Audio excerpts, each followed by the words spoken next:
Thanks for joining me for another video. In this one, I'm revising the format and I want to know if you like it or not. This is a combined review featuring me and my wife for the Rubicon. The Rubicon features this year's version of E-Track Solid. It's the same formula that was on the Idle Pro, but updated.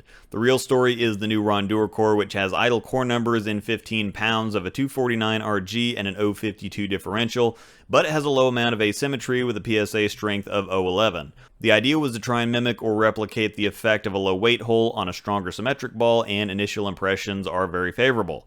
The Rubicon on the lane is very much in the vein of balls like the Code X and Alpha Crux. Those balls were really popular because they balance control and strength. Sometimes stronger symmetric balls can get a little slow or smooth, especially from angle, just because they lack the torque down lane that asymmetry creates. However, some strong asyms can just be too much. If you notice on the tour shows, you see a lot of strong symmetrics, phase 2s, axioms now, idles are everywhere, but the only asyms you're going to see are crux line balls. The Alpha Crux is still in a lot of tour bags, and the Omega has popped up a time or two, and that's because they're on the weak side for asyms. You can tell they're firmer and stronger than symmetrics, but not as muscular as balls like the UFO, the Physics, or Halo Vision.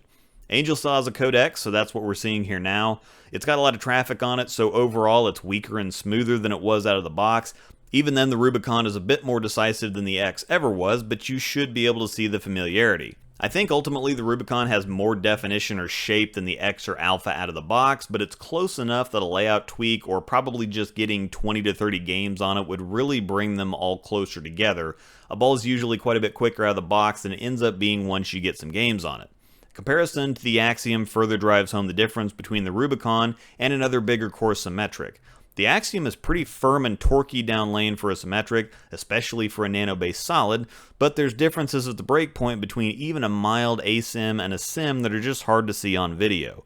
Symmetrics, even if quick response, are generally rounder shaping on friction, where the asims are generally sharper, firmer, more decisive, whatever you want to call it, especially as you move deeper on the lane. The extra asymmetric torque is what produces that, so while the Axiom is a beast and holds its own, you should be able to see that as she gets deeper, the Axiom rounds out more while the Rubicon still makes a committed motion at the breakpoint. The extra angle doesn't change or affect the shape much, if at all. Flipping to the other side of the lane, the Rubicon is a nice surprise. Due to the extra friction and flatter nature of this side of the lane, I don't typically need anything stronger than IQ Tour level stuff, definitely not anything sharper, so to have this good of a look with a cleaner and more responsive, albeit still solid cover asim is a complete shock. I expected to drill it, film the video, and put it back in the box until we get a Rubicon Pearl or Hybrid or whatever to compare it to. I never thought it'd actually go anywhere with me, let alone be a likely heavy use ball in league here. The cover doesn't have any additives or enhancements, so it's cleaner and more responsive than covers on a lot of bigger balls, but at the same time, with surface on it, it's aggressive enough and the Rondure core gives it enough of an extra kick that it's going to be effective on a really wide variety of patterns for a lot of people.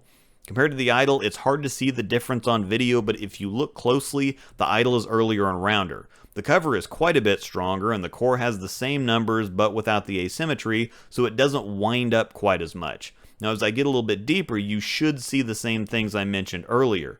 The Rubicon maintains its shape no matter how deep I get, while the Idle doesn't have the extra help it needs from the steeper angles to pull up and go. That's typically why you'd see the pros using stronger symmetrics with low holes. The sims allow them to hit it and control the shape more, while the weight hole would then add the extra bit of firmness they wanted down lane, while asims are usually just too much.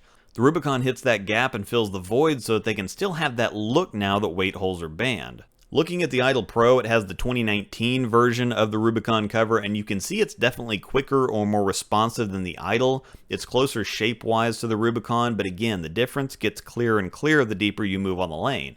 I think the problem most people had with the Pro is that it was quicker from straighter, but had too much of a symmetric feel from deeper, so it could put you in a catch-22 too often. The Rubicon takes that idea and improves it really, while at the same time directly addressing the weight hole ban. If you had a Pro and liked it but didn't get to use it very often, check out the Rubicon. Or if you used a lot of low weight holes on symmetrics, check out the Rubicon. The Rubicon releases on September 4th. I hope you enjoyed the video. Please leave your feedback on this new format in the comments below. Thanks for watching, and may the strikes be with you.